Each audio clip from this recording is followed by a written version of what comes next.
सुनिए, आजकल संजू के पास काफी खाली समय रहता है। मेरा मतलब है कि अगर वो अस्पताल में वेदांत का हाथ बटाए तो। हमारा बेटा उस गुदड़ी लाल के नीचे काम करेगा। वेदांत डॉक्टर तो अच्छा रहे। उस महारानी के साथ रहने से जुबान ज्यादा खुलने लगी है तुम्हारी। आज से उसके साथ बातचीत बंद। पर इसमें पूर्वा की क्या गलती? नागिन है वो, अपनी बदतमीजी का जहर भर रही है सब में। अगर आप पूर्वा से इतनी नफरत करते हैं, फिर संजू और पंखुड़ी तो, अगर ये बात नामुमकिन है तो संजू को झूठी उम्मीद क्यों थी? बच्चा अगर गलत चीज के लिए जिद करे ना, तो माँ बाप फुसलाने के लिए झूठ बोल दिया कर। और रही बात उस लड़की की, तो इस घर की बहू बनना तो दूर, वो संजीवनी सदन में कदम तक नहीं रख सकती।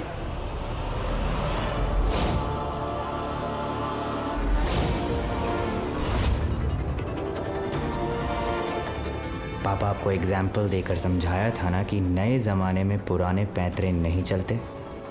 पर कोई बात नहीं, आप बंद कमरों में प्लानिंग करते रहो, बाहर वही होगा जो मैं चाहता हूँ।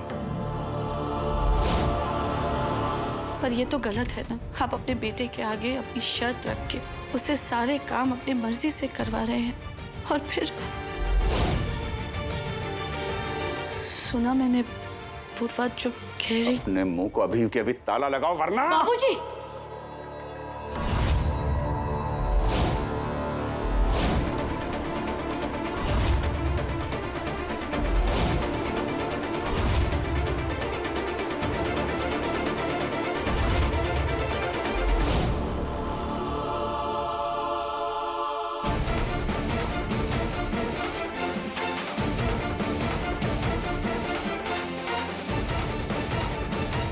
मैं आपको एक बात बता दूं, अपनी बात रखने को फ्रीडम ऑफ स्पीच यानी अभिव्यक्ति की आजादी कहते हैं,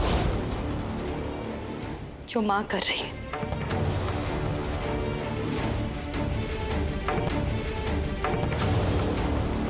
जा यहां से लड़की। और अपने पत्नी पर हाथ उठाने को डोमेस्टिक वायलेंस यानी घरेलू हिंसा कहते हैं, जो आप कर रहे हैं। कानून में एक्ट नंबर 43 के तहत आपको इस जुर्म की सजा भी हो सकती है। अपने बेटे को राजा बेटा बनाने से पहले एक अच्छा इंसान बनाना बहुत जरूरी है। और अच्छा इंसान एक बेटा अपने पिता को देखकर ही बन सकता है।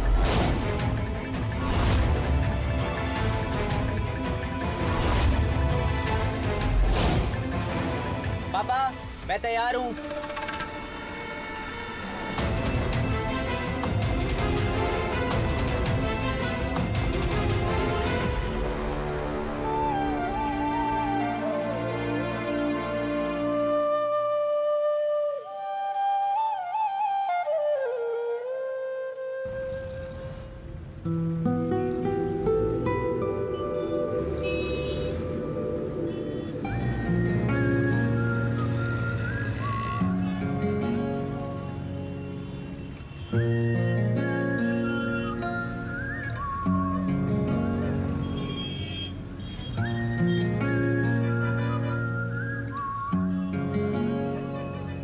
प्रतीक,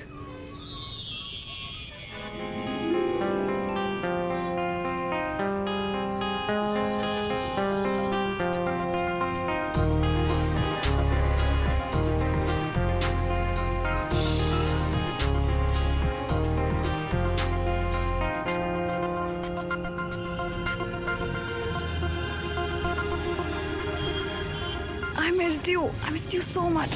I missed you too. Sorry Prateek, मैं बात नहीं कर पाई घर पे। तुम्हारे घर पे इतनी सारी प्रॉब्लम्स चल रही हैं, समझ सकता हूँ। पर अब क्या सोचा है, कब बताओगी? बहुत जल्द प्रतीक, पर मैं नहीं चाहती कि खराब मूड या माहौल की वजह से मेरे घर वाले बिना सोचे ही मुझे ना कह दें।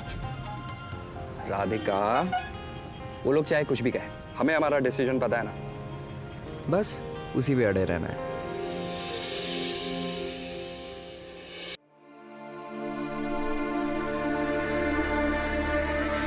गलत कर रहे हैं आप मुझे धोखा देके पापा, पर कोई बात नहीं, मैं आप ही का बेटा।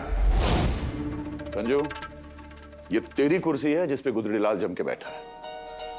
मैं चाहता हूं तू इसे संभाले और पूरे हक से संभाले। यही मेरा सपना है। कर लेंगे ना सपना पापा पूरा। मैं कहाँ भागा जा रहा हूँ, अभी कुछ काम है, मैं आता हूँ जरा। ना ना ना अरे भाई, मैंने वकील को बुलाया है। रुको एक मिनट। ले, लगता है उसी का फोन आ गया। हाँ वकील साहब, अरे भाई कहाँ रह गए आप? नमस्कार त्रिपाठी साहब। दरअसल मिलने का कोई मतलब नहीं है। क्या मतलब? अरे भाई मैं इंतजार कर रहा हूँ तुम्हारा। मैंने आपके पिता की वसीयत देखी, कोई तोड़ नहीं है। वेदांत त्रिपाठी के दस्तखत के बिना अस्पताल के कागजात आपके नाम नहीं हो पाएंगे।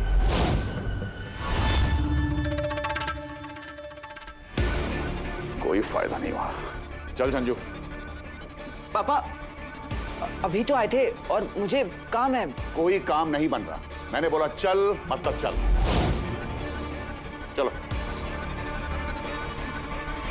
मैं यहाँ तक आ गया, कम से कम मेरे सामने तो आ जाओ पंखू बेबी। आखिर कहाँ हो तुम? संजू।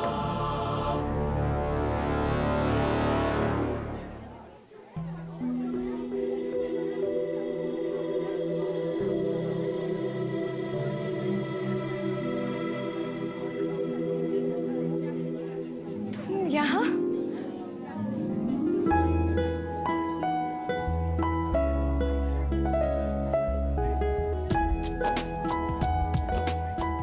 मयंक, तुम यहाँ? ऑब्वियसली मुझे सरप्राइज देने तो नहीं आए होगे। रहने दो मैडम, कॉलेज के बाद से जब से गायब हुई हो तब से आज मिल रही हो, वो भी गलती से। अरे बाप रे, इतनी सारी शिकायतें। और नहीं तो क्या। अच्छा बताओ, कहाँ हो आजकल, क्या चल रहा है लाइफ में, क्या कर रही हो, कुछ बताओगी? इतने सारे जवाब देने में बहुत टाइम लगेगा और हम खड़े खड़े थक जाएंगे, तो बैठे। तुम बिल्कुल नहीं बदली ना। बैठो बेटा। जी सर। एक कैपुचिनो और एक चीज पास्ता लेकर जाना है, तो प्लीज पैक करवा दीजिए। 2 कॉफी विथ आइसक्रीम, है ना? हमेशा की तरह। वैसे ये टेक अवे किसके लिए? मेरी छोटी बहन। ओह हाँ, याद आया। तुम कॉलेज में उसके बारे में बहुत बातें किया करती थी ना। क्या नाम था उसका? पंखुड़ी। पंखुड़ी। पंखुड़ी, राइट राइट राइट। और घर में सब कैसे हैं? सब ठीक है, बस घर बदल गया है। शादी कब की? बस थोड़ी टाइम पहले हुई। बहुत बहुत मुबारक यार। और हस्बैंड कैसे हैं? कौन है? खुश हो? बहुत खुश हूँ। वो डॉक्टर है, बहुत ही अच्छे। Wow, doctor? वाओ क्यों? अरे मैं भी वेटनरी डॉक्टर हूँ। हो, तो तुम जानवरों के डॉक्टर हो? तो नहीं कुछ नहीं, इंसान तो अच्छे हो ही। तो तुम्हारी गाड़ी कहाँ तक चली? शादी हुई? बस ढूंढ रहा हूँ कोई डॉक्टर वाइफ मिले जो मेरी लाइफस्टाइल को समझे और मेरी अजीबोगरीब टाइमिंग को मैच कर सके। तुम्हारे डॉक्टर हस्बैंड की नज़र में कोई हो तो पूछ के बताना। हस्बैंड का तो पता नहीं, पर मेरी नजर में कोई है। कौन? पंखुड़ी। तुम्हारी बहन डॉक्टर है? इंटर्नशिप कर रही है जीवन रेखा में। और वो भी डॉक्टर से ही शादी करना चाहती है? एक्चुअली वो अभी शादी ही नहीं करना चाहती। ले, फिर क्या फायदा? पर मिलने में क्या प्रॉब्लम है? और अगर दोनों में बन गई तो मुझे बहुत खुशी होगी। मैं भी उसके लिए तुम्हारे जैसा एक सुलझा हुआ इंसान चाहती हूँ। ऑब्वियसली अगर तुम्हें ठीक लगे तो। मिल लेते हैं, मिलने में कोई नुकसान थोड़ी है। That's great. इनफैक्ट मैं भी उसी से मिलने जा रही हूँ। अगर तुम्हें ठीक लगे तो तुम भी साथ चल सकते हो, हाई हेलो भी हो जाएगी। तुम्हारी यही बात मुझे बहुत अच्छी लगती है, हमेशा वक्त के साथ चलती हो, कभी टाइम वेस्ट नहीं करती। और नहीं तो क्या, टाइम वेस्ट करके कुछ भी नहीं मिलता। चलो मिल लेते हैं, शायद किस्मत ने इतने सालों के बाद हमें इसीलिए मिलाया हो। वाह वाह, अभी से इतने पॉजिटिव। चलो अच्छा है, क्या पता इसी में से एक लव स्टोरी शुरू हो जाए। चले पे मैं करता हूँ।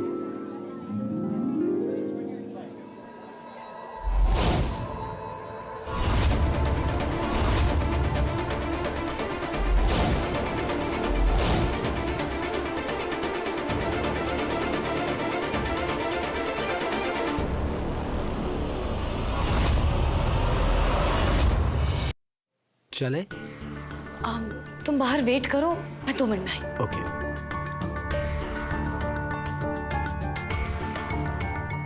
राधिका? हाय, मैं पूर्वा हूँ, राधिका की भाभी। नमस्ते पूर्वा भाभी।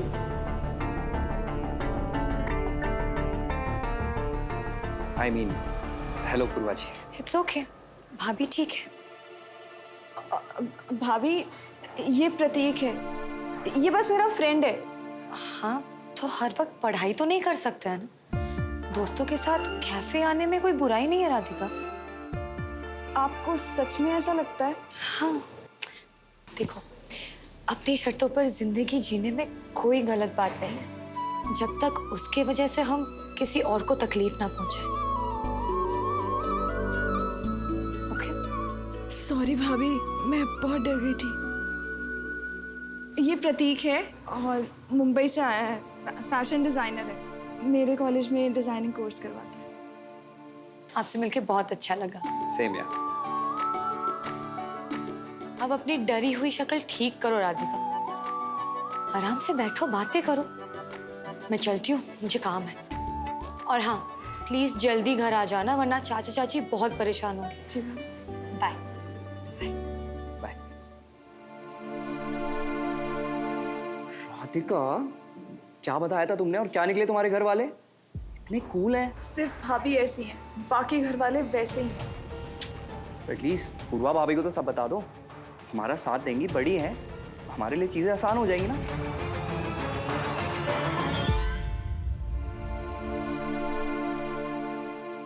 एक मिनट पूर्वा, ये कुछ अजीब नहीं लगेगा? क्या? मतलब हमने कॉलेज टाइप प्लान बनाया और उठ के चल दिए। ऐसे हॉस्पिटल में तुम्हारी बहन के सामने जाना, उसे कुछ अजीब नहीं लगेगा?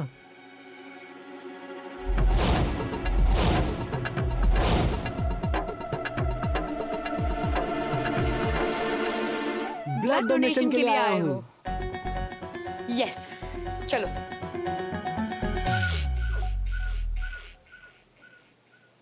कॉफी?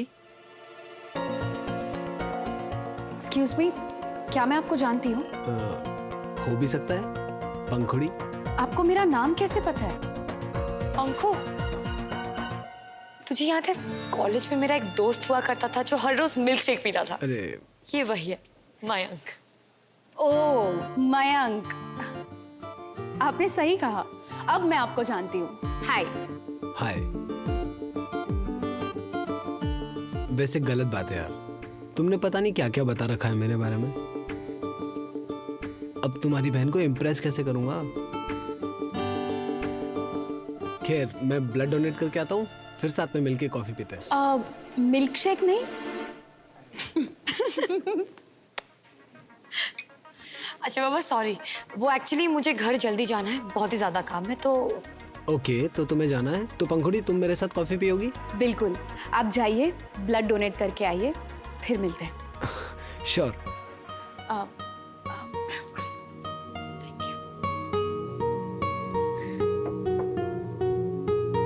पंखु, वो मैं एक्चुअली, देख, कल वो लड़कों को भेजने के लिए आई एम रियली सॉरी। तू ये ले और प्लीज मान जा। इट्स ओके दी। मैं समझती हूँ कि अभी भी तेरी पढ़ाई चल रही है और मुझे पता है कि तू जानती है कि इस वक्त तेरे लिए तेरा काम सबसे ज्यादा इम्पोर्टेंट है। तो ठीक है ना, कोई दिक्कत तो नहीं है? दी, मैं बिल्कुल ठीक हूँ, चिंता करने वाली कोई बात नहीं है। दी, डॉक्टर वेदांत कब तक आ रहे हैं? कुछ पता चला? बिल्कुल भी नहीं। और जब से वेदांत गए हैं ना, घर का सारा काम ऊपर नीचे हो गया। मैं चलती हूँ, घर में बहुत ज्यादा काम है। ठीक है, बाय बाय। ठीक है, आप भी।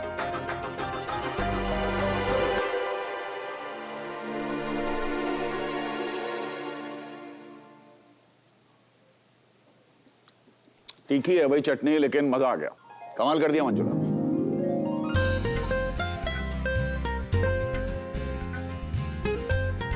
अरे, पकौड़े तो मुट्ठी भर के उठाने चाहिए, एक क्या ले रही हो?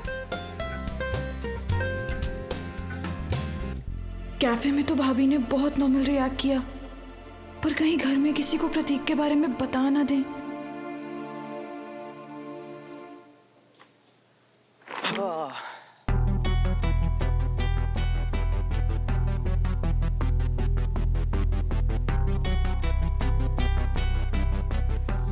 हाँ हाँ हाँ, इससे पहले कि आप सब अपने सवालों के साथ मुझ पे बरसे, बिजली का बिल, गाय की रोटी, घर की सब्जियां, और तू भी खुश हो जा, तेरी बुक्स लेकर आया हूँ।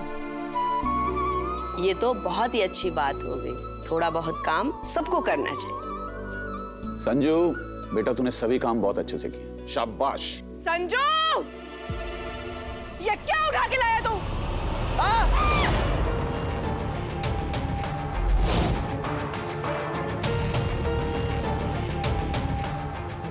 क्या है?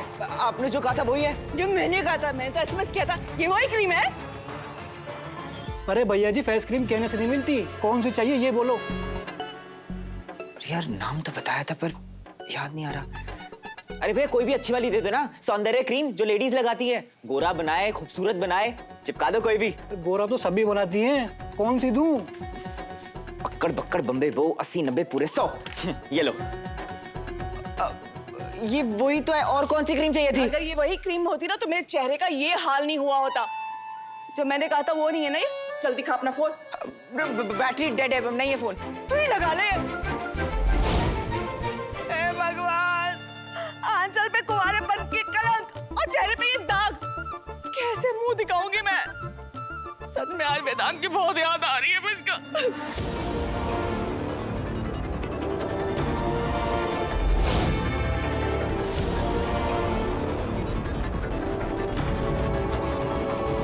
बस कर घूमते, ये बात समझ नहीं आ रही। दूर है वो, फिर भी सबको अपने वश में कर रखा है। मेरे बेटे का हक मार लिया उसने। आप लोग सब ध्यान से सुन लो, इस घर का राजा बेटा संजू है, और गुदड़ी लाल को तो इस बार मैं घर से बाहर करूंगा।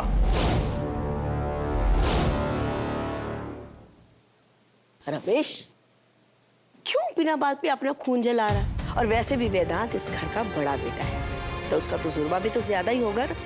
और संजू धीरे धीरे उससे सब कुछ सीख जाएगा। अम्मा, उससे कुछ नहीं सीखना संजू को। माफ कीजिएगा भैया, आपके इस हद से ज्यादा यकीन ने ना इसका दिमाग खराब करके रखा हुआ है। कुछ नहीं आता इस गधे को।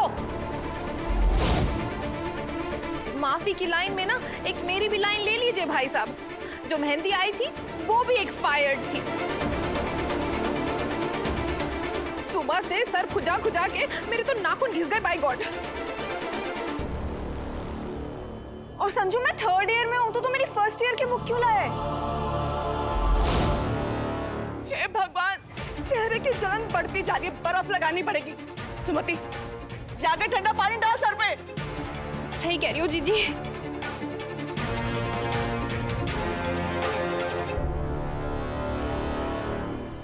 बाबूजी, आप संजू को वेदांत बनाना चाहते हैं, वो एक गलती है।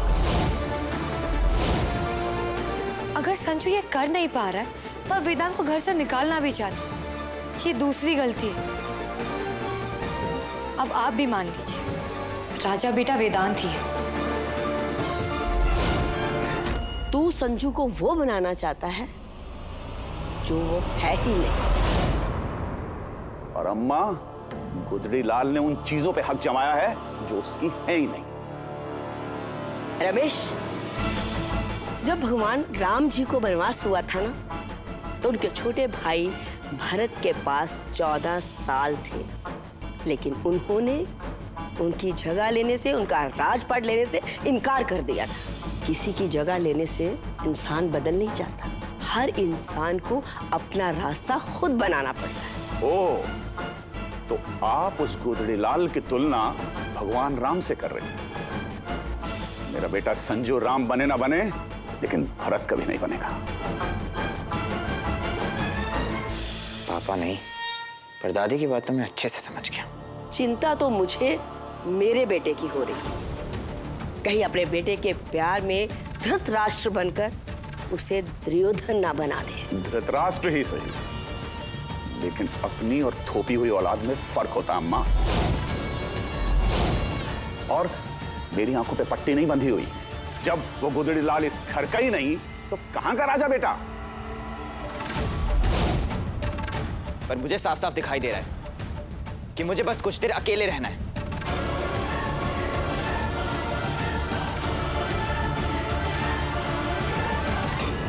माफ कीजिए बाबूजी, शायद आपको दिख नहीं रहा है, पर वेदांत ने भगवान राम की तरह अपने परिवार की सेवा की है।